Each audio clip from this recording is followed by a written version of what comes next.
recognizing your target audience and creating the right content.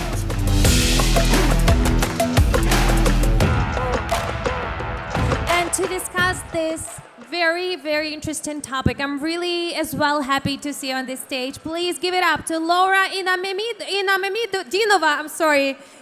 I know her so well, but the funny part, quite often when you know someone, it's like, even like, in that case, you mean. Yeah, this I'll do. Laura Inamedinova, CEO at LKI Consulting. Please give her a big hand. Also, please welcome Djordje Bogdanovic, content writer and SEO manager at HIREQUARTERS. Louder, please. Here, come closer. Also, where are your hands? Yeah. Put your hands together for Cosmin Mesenschi, CEO at FirstByte Media. FirstByte Media. Also, we are happy to welcome on this stage Josh O'Cock, CEO at Growth Gurus. Am I by the way correct pronouncing your name because it's also important? Perfect. Yes. Thank you. And last but not least, Paola Tauro Ciffo, CMO at IDCM. Paola? Maybe, you know, one of the things that sometimes happens because there's another stage, the audit, I would say the area is here pretty large. Maybe she'll missing, but maybe Paola will join us. Meanwhile, Laura, the floor is yours. Let's discuss your target audience and creating the right content for it. Thank you. Thank you, Maria. I think you will own drinks to everyone. We need to remember them. You need to drinks everyone for the pronunciation. So drinks on her today. Well, hello everyone. I hope you're enjoying this amazing event, making a lot of connections, meeting your potential clients, partners, maybe co-founders. I sure am. And now we're gonna talk about the amazing topic is content creation and target audience. So before we start, I think you need to know a little bit more about the people here on the stage and why should we basically be listened at. So my name is Laura, I run a marketing agency. We work with B2B and crypto companies. We've been doing that since 2016. And now I think our panelists need to do a bit of introduction themselves. So please, Djordje, I think I'm gonna own you a lot of drinks as well after this. Please introduce yourself. I think you did a good job there. Right, my name is Djordje and I come from Niš, Serbia. I'm a content writer. Am I doing it right? Yep. Okay. So I'm a content writer and SEO manager for HIREQUARTERS. We are basically a marketing digital agency dealing with content writing and this specializes in iGaming content and fintech, of course, crypto as well. So that's pretty much it. Awesome, thank you very much. And we see we have one more lady here. We need to have more ladies usually in these panels. Hi, Paola. Hello, guys. Of course, ladies go first. So sorry, guys, thank you but so Laura, much. could you please Thank introduce you. yourself? Hello, guys. I'm Paola, and I'm from IDCM and VGPay, which is an exchange platform and payment gateway. So we do kind of everything. We do as well white label solution, and I'm the CMO. So I kind of handle all the content, and we are kind of trying to grow and go into the metaverse. So I believe that this is the perfect stage to kind of talk about it, right? Awesome, thank you very much. Cosmin, now it's your turn. Thank you. My name is Cosmin. I am the CEO of FirstByte Media, a crypto lead generation media company. And I've been in the industry for the past 2 years. Plus before, I've been doing gaming for one of the biggest lead generation companies in the world. And that's all. The floor is yours now. Thank you very much. Last but not least, I'm Josh O'Cock from half Maltese, half Swedish. My company, Growth Gurus, is based out of Malta. What we do is we define the brand identity, develop the online presence, and then scale the reach to connect brands with the right audiences and to have an impact in doing so. Thank you very much. And before we start with all the hot questions, I hope panelists you prepared. I want to ask a little bit of audience because I think the audience is sleeping. So how many of you here in the audience, everyone on their phones, are actually content creators, content strategists, and really working on content? Can you raise your hands, please? More hands, no one else working on the content? Those guys who are not raising their hand will be basically escorted out of this stage. So please raise your hands. Awesome. So we have some amount of people here. Awesome. Those who are not, maybe after this panel, you will start writing content or start creating it. So let's start with basics. For all of those in the audience who maybe never created the content and don't know how to actually find their target audience. So what is a target audience and how can someone who didn't raise their hands here can define it? Why don't we start with you? Sure, absolutely. So we can define target audience as a group of people who are most likely going to buy your product or service. So it's we get to that group of people by doing a thorough research. So we basically have to break it down into different categories. So we start by, let's say, categorizing them according to age, let's say gender, purchasability or power, let's say personal behavior and habits in your daily life. So basically after you've done a thorough research using different sort of systems that we can talk about in detail, of course, but after you've done that, you can easily get to that target audience. Awesome. Anyone else in the panel would like to add something? What was missing? Please. Yeah, I've got something to add. So they say that if you try and appeal to everybody, in fact, you'll appeal to nobody. And not many businesses have the budgets of Google and Amazon on their advertising, so you need to get really specific with who it is you're trying to attract towards your brand, and then coming into the next step, how you're going to attract them. Right? We use the 80-20 rule, where we say 80% of our business is generated from 20% of our audience. And the more you can appeal to the exact right people, the more likely you are to succeed in your marketing efforts. Amazing. Anyone else like something to add? I think your microphone is not working. I think we have gentlemen here to share the mic. Thank you. I definitely agree with both of you guys, especially target audience is extremely useful to determine the personas, right? So with that, you determine demographics, geographics, and even behaviors, which is extremely important when you want to do a kind of new trend, which is like the hyper-personalization that is currently like the new 2022 kind of thing. So that's why. Awesome. To sum things up, I think everyone here is making notes. If you're not, you should be doing. You need to understand who are the people, their behavior, the demographics, everything basically about them. Amazing. But then what could be the misconceptions, for example, about target audience definition? What are the biggest issues a marketeer could have? Maybe you did some mistakes and you'd like to share about it.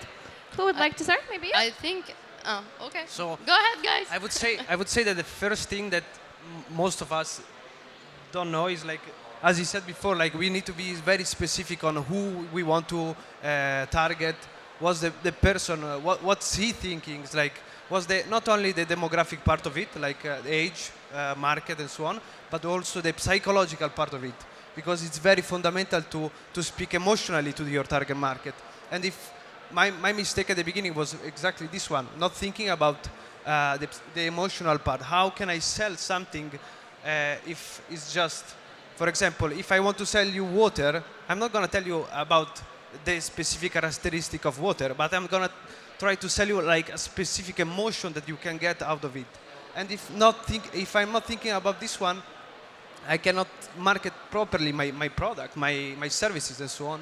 So that's, I think, one of the major ones. One of the other misconceptions that I would like to discuss is that you start marketing your content thinking that your target audience or your that ideal buyer persona is just like you. So that's a big problem. If you have to delve deeper into that, and you have to actually investigate your target audience and get that valuable info and data that's perfectly removed from you and your expectations and the expectations of what you do in the product or service that you're marketing. Only that can you get viable data and then use it into your marketing perspective and plan. So that's one of the misconceptions that people often encounter. Thank you. I think, Paola, you wanted to add something? Yeah, the thing is, like, at the beginning, everyone in content creation or marketing, the thing is, like, you can basically sell materially everything, but the problem is that you cannot target everyone. So you need to quite study the audience, what is the audience, what they prefer, and once you do that, then you are able to move on into the next part. Unless you're Google, because Google actually can't target everyone, right? One of the biggest mistakes we can make is to think that people actually care about us as a business. You know, people don't actually care about you and your business. They care much more about themselves. So if your content strategy is all about talking about yourself, your products, your specifications, how great your solutions are, you're going to lose the attention of your audience. You need to make your content directly related to them, because that's where people seek to gain the value. So you need to really try and address their hopes and dreams and their pains and fears, and position your brand as someone who cares about them and who can drive real value to them in a way that they will feel it in their lives. Thank you, Josh. Basically, even if you don't care, at least pretend you do, and that's gonna be a great definition. Don't target anyone, don't target yourself, and be maybe a bit more narrow. Amazing. I think everyone's making notes and learning something new. Great. And now let's talk a little more about the basics. So, any kind of marketing book would say that the right target audience can only be reached to the right channels. But what is the right channel? How to find it? So how to define those? I think here the amazing marketers who find the right channels for the right target audience on a daily basis. So maybe they can share a bit of their tips and tricks. Who would like to go first? Look at me. I love that the lady is the most brave one. So I guess it's off again. And I think I'll ask the stage Logistics. manager to bring one more mic, because we're running out of mics that are working. And no one cares. We go freestyle. So yes, definitely in terms of choosing the right channel is extremely precise science, I believe, because the same person that might be super perceiving an Instagram ad might not be perceiving it the same way a Facebook ad, or I don't know, a Reddit subreddit thing, or a tweet, right? So when we choose the right platform is when we get the right amount of audience that brings us what we want.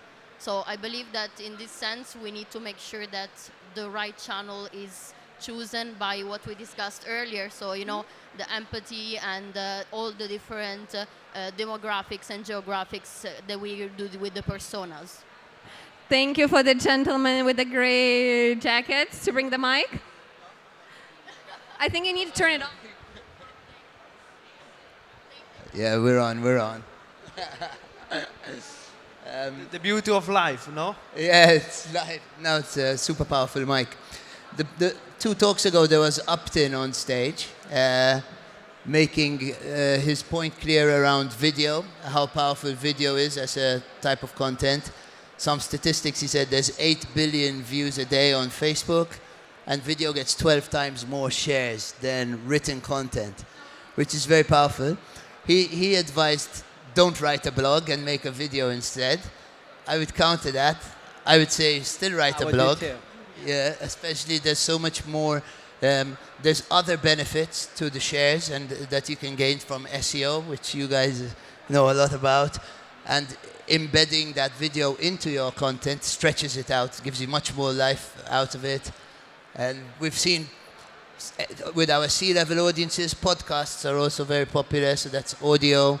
The audience will guide us on what content works for them too. If we look into our analytics and our data, we can get steered by it. So it's encouraging to try out different things, split test it, and get the best results. But I know you agree on the written.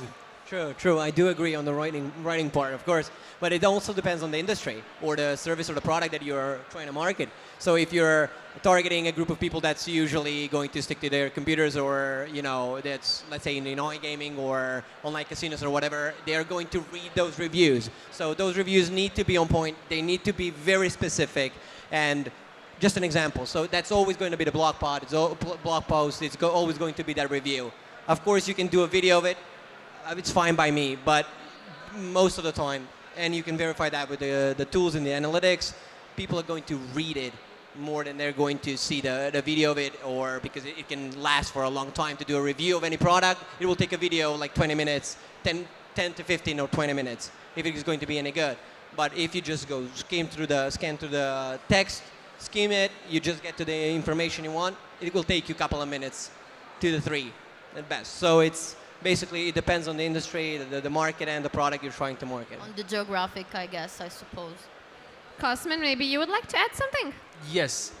You know, we said at the beginning that we need to know exactly where our target market is. And exactly, if we know exactly where he is, like what's their customer behavior, the journey where he spend the most time on, then you can definitely, as you said, like define your strategy based on that.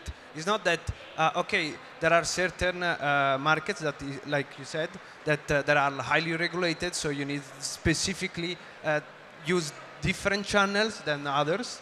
But being able to do omni-channel strategy, it's fundamental today, because today the customer is all over the place. It's on Instagram, YouTube, blog post, video, anything you want is there.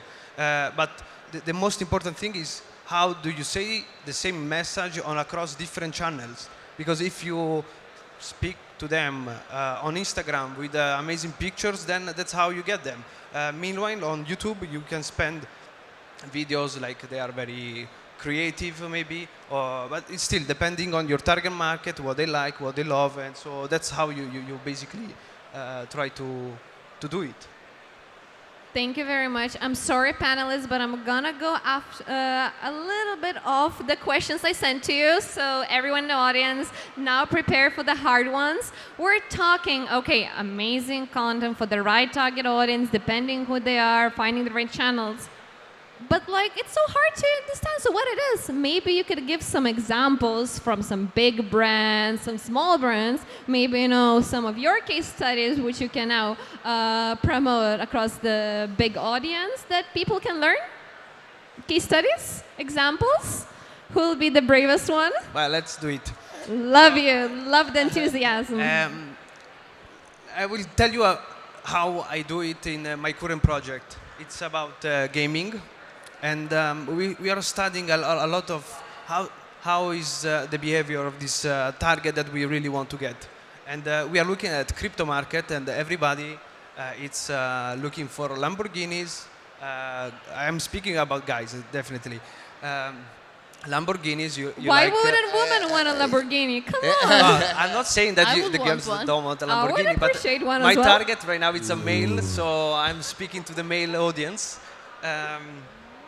And yes, they are crypto traders, they love spending money, and they want to find the right place to do it. And we are in the middle. So us, as an affiliate, we create content specifically for them. And it's not just content, but it's the whole package that you give them. It's from user design, user experience, the design. Is this...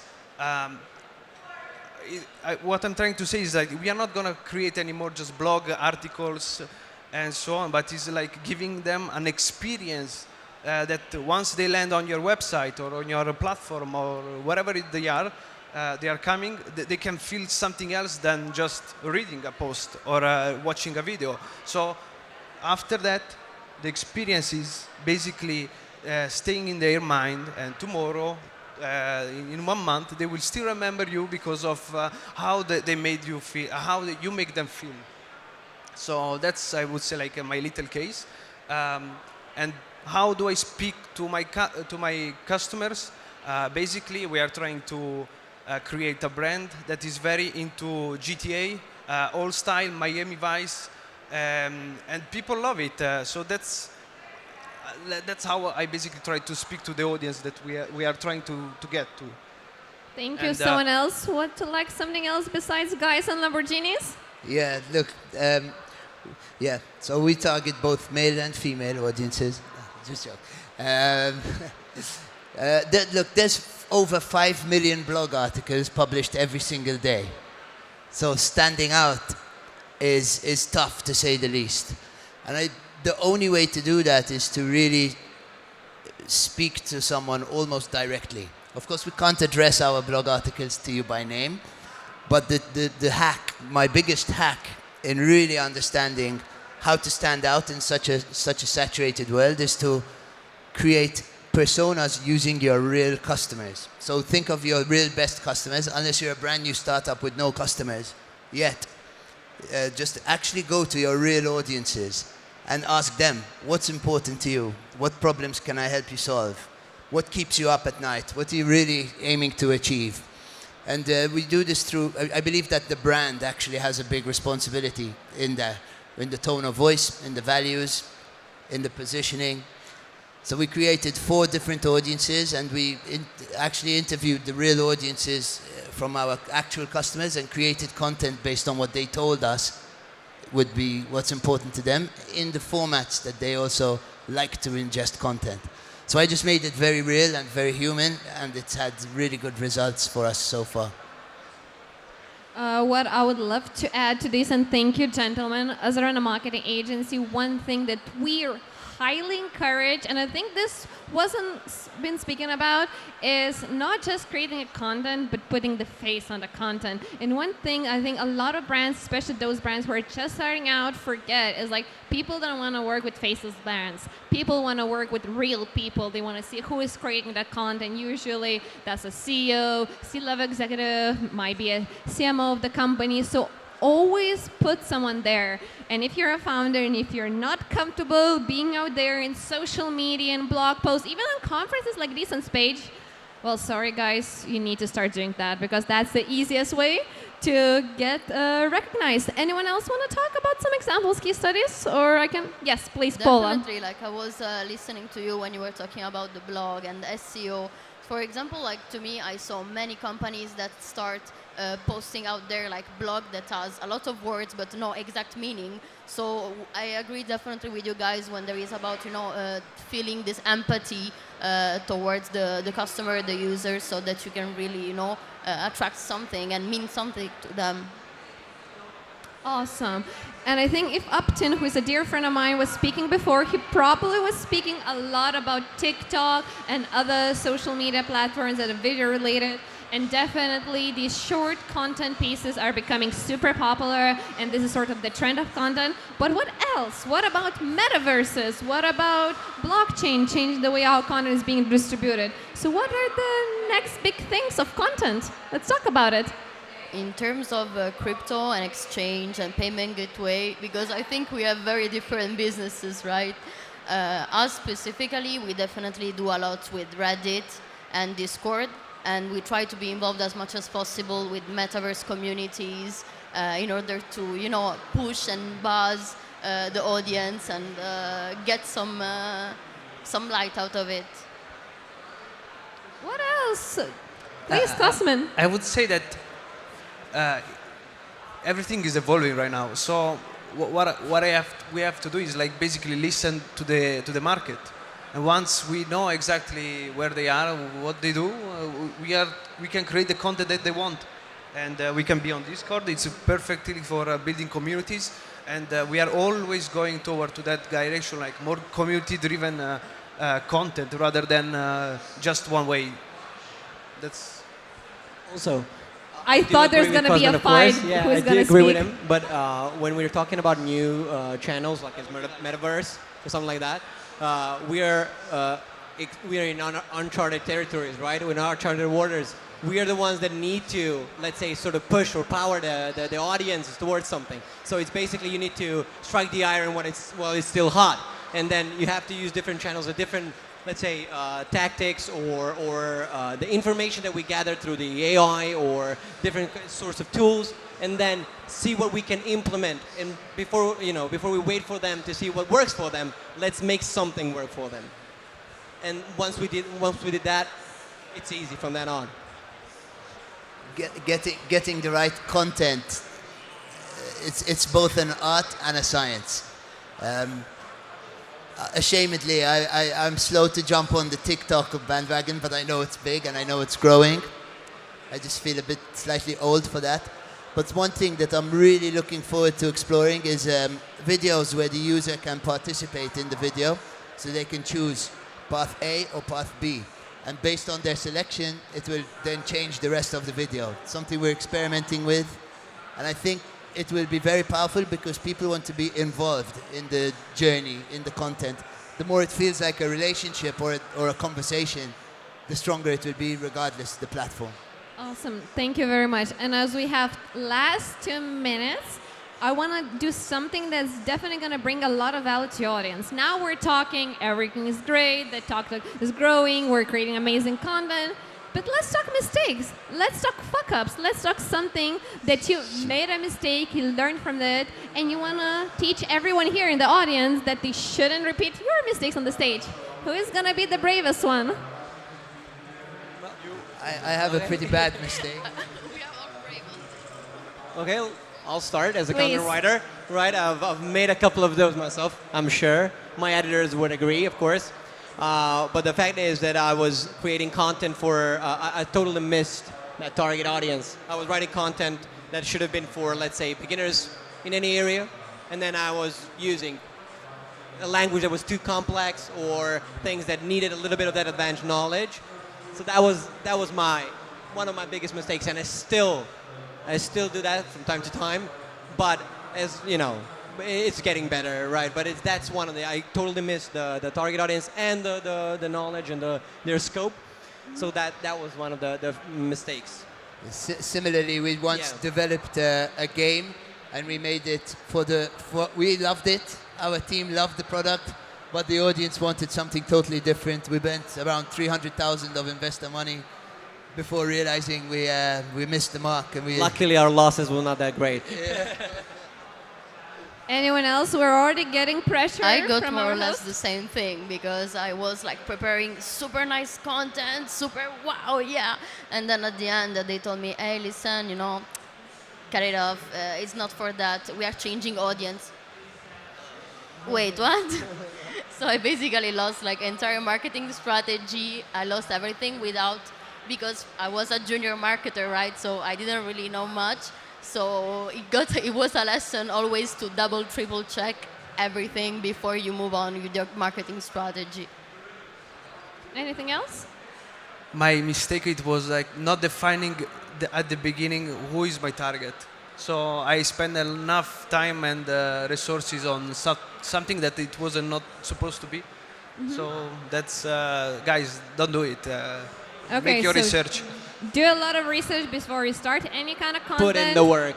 Yes, do your homework. And now you have another very important job to do, is to give a very big round of applause for our panelists. Thank you, everyone.